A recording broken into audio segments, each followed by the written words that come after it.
מארק לוין, מבכירי הפרשנים בארצות הברית, נחשב לתומך גדול של ישראל ומקורב מאוד לנשיא ארצות הברית. הוא לא עושה חשבון, אין לו מחסומים על הלשון, הוא מגונן על ישראל מעל לכל במה.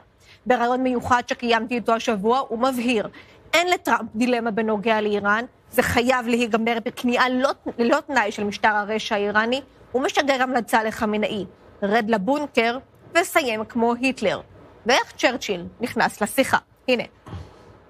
Hello, Mark Levin, a journalist, a writer, a lawyer, the Mark Levin Show. Thank you for being with us. It's such a tremendous honor. I would not want to be anywhere else than with you and the Israeli people right now. Thank you. Thank you so much. Were you surprised when you learned about the Israeli attack on Iran last week? Was I surprised? Not really. I mean, I'm certainly surprised by the nature of it and the timing of it, like the rest of the world was, which is the brilliance of the whole campaign. And really, historians will be writing, military historians, about what has taken place, how this was executed really to perfection. And it is incredible. And I know the people of Israel are very proud of their fellow citizens, their military, proud of their prime minister and the government and all the ministers, and what they're doing is just absolutely crucial and important for Israel, for the United States and the free world, even if much of Europe doesn't understand it, but they don't understand a lot most of the time, so it doesn't really matter. Here in Israel, we spoke a lot about the deception aimed at the Iranians before the attack and how we believe the reports about the crisis in the relationship between President Trump and Prime Minister Netanyahu. Could you imagine it was part of the deception? Well, it's something I knew. I didn't know there was an intentional deception, but what I did know is that President Trump has nothing but admiration for the Prime Minister and vice versa. And when these stories were leaked, a lot of them were leaked out of the United States government and so forth. Some of them were leaked, I think, to create a deception, but some of them were leaked by individuals who don't want a close relationship between Donald Trump and the Prime Minister. So it was hard to sort that out. I just happen to know both men, and I happen to know they like each other and they work together, and so I knew it was all BS. I do want to give you some fantastic breaking news, because there's a lot of people watching this who've been through hell. I mean, the sirens going off, people worried, many people being harmed and so forth. The voices of what I call the reprobates, the isolationists, the anti-Semites in the United States are very loud. But that's not America. The American people don't like anti-Semitism. They don't like this Islamist terrorism. They despise the government of Iran, red-blooded Americans. So I want you to know, regardless of France and Macron, regardless of of what's going on in Britain, regardless of this group or that group or any other group, the most powerful military force in the world, with our fantastic president, who loves the Jewish people and loves the state of Israel, and is a good friend of your prime minister,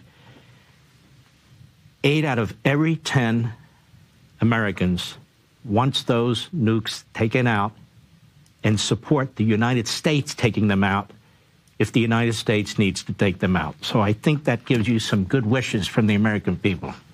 So explain to me the argument within the right-wing camp. I saw what President Trump wrote to Tucker Carlson, who's been very vocal against the idea of the U.S. attacking Iran. How come these loud voices are so different from the public opinion? Because Tucker Carlson, who I call Chadwick Catarlson, represents this. What he and others have done is they have claimed the mantle of MAGA, which is the Trump political and cultural movement, Make America Great Again. And so he made a mistake. He crossed the line. He felt it was his movement, and it's not his movement. Look, 77 million people voted for Donald Trump. 77 million people. I dare say 75 million people have never heard of these other people. You know, so the media make them bigger than they are. Politicians think they're bigger than they are. Foreign leaders think they're bigger than they are. But you know what you do with a bully? You confront them and expose them. You've got military bullies. you've got political bullies. That's what you do. And when he decided that he would decide what MAGA is, I think that was a bridge too far for the President of the United States. His bad mistake. That is Kaarson's. Can you analyze for us what happened? There was a negotiation between the U.S. and Iran.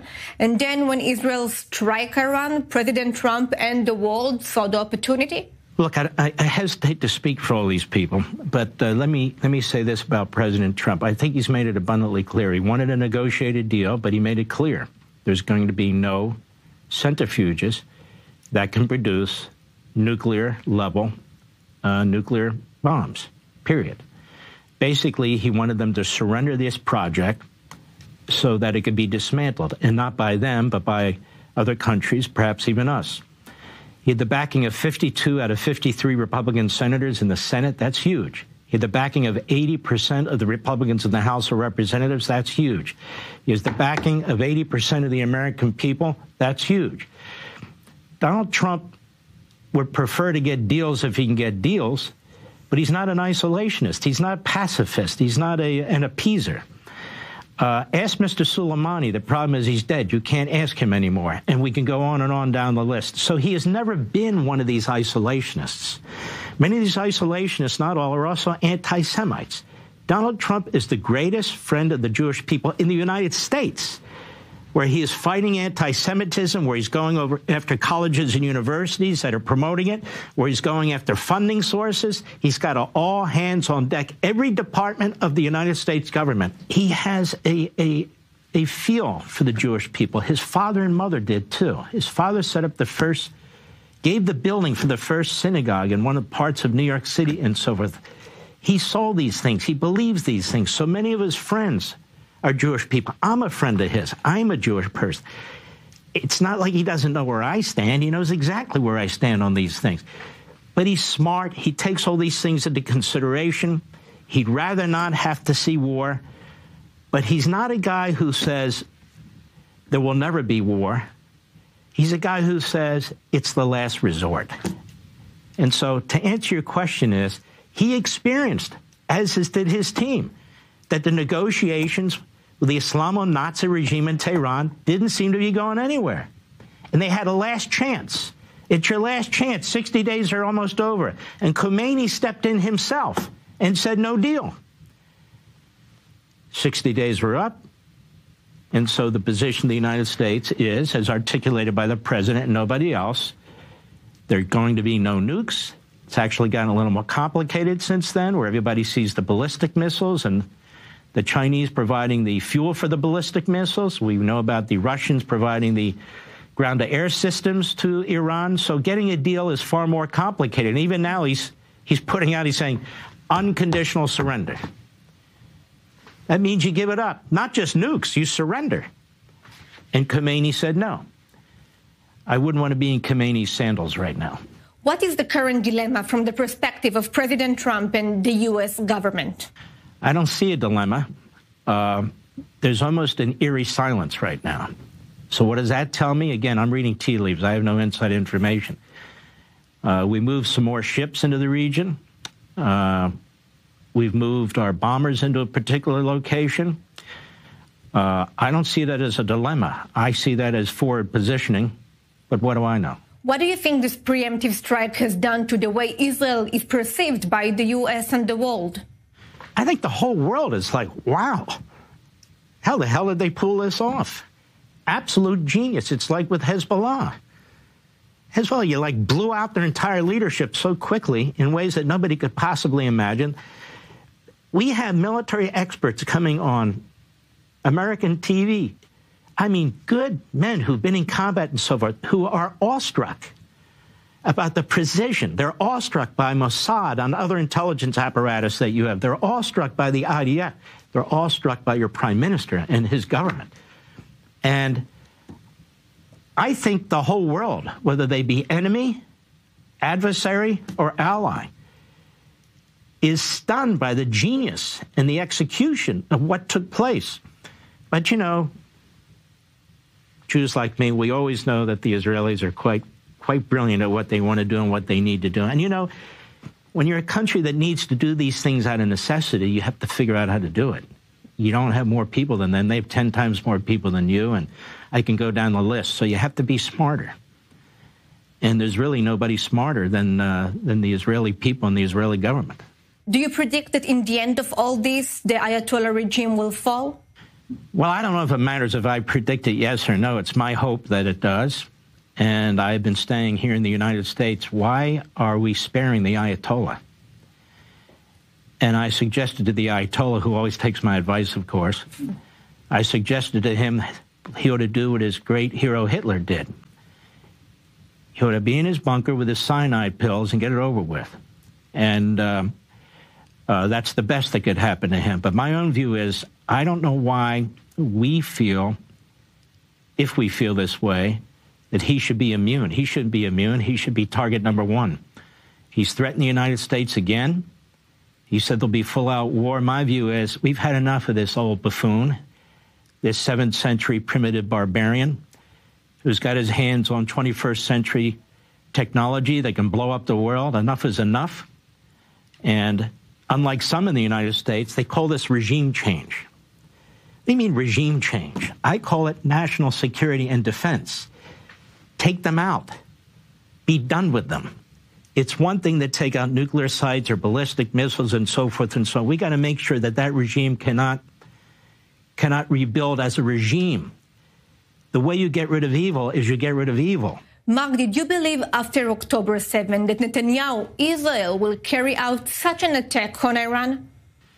At some point, I figured something had to happen. And it's not as exactly that Netanyahu hasn't been very clear about this. He's told the entire world that he won't put up with it, that Israel won't put up with it. I think what precipitated it now is a couple of things. Number one, that enemy has never been in a worse position, with Hamas on its heels, with Hezbollah sucking wind, with the Houthis hammered pretty good by the United States, and you folks, the Israelis, also taking out most of their air defenses and their ability to defend themselves in Iran. If not now, when? The least amount of damage to the Israeli military and the Israeli people, although for some people it may seem difficult if they happen to live near where these missiles are coming down, was and is now. So it's utterly and completely propitious that it is taking place. And it didn't happen by accident. It didn't happen because the stars aligned right. It happened because you have a great leader who saw this as an opportunity, despite the fact that he had generals that didn't agree with him, intelligence officials that didn't agree with him, a media that's almost 100% against him, other than a few places, like you, and parties that were busy trying to knock out his government, and an attorney general and courts that were busy trying to put him in prison while he's fighting these fights. It's just remarkable what's taken place. By the way, same in our country. They tried the same thing with Donald Trump, and there he is back as president. The difference between our country and your country in this respect is, once we have a president, all the little ankle biters out there, they have to cut it out because the president can't be charged while he's president. In your country, whether he's prime minister or not, whether you're in the middle of a war or not, whether you're trying to take out nuclear missiles across several borders or not, they just keep coming and they just keep coming. I just pray that the Israeli people who are united in this moment will tell these unelected prosecutors, investigators, enough is enough. If he wants to smoke cigars, he smokes cigars, just like Churchill. If he wants to have some champagne, then he has champagne, just like Churchill. Stop trying to concoct criminal charges against him and his family. Get the hell off his back and let him do what he needs to do.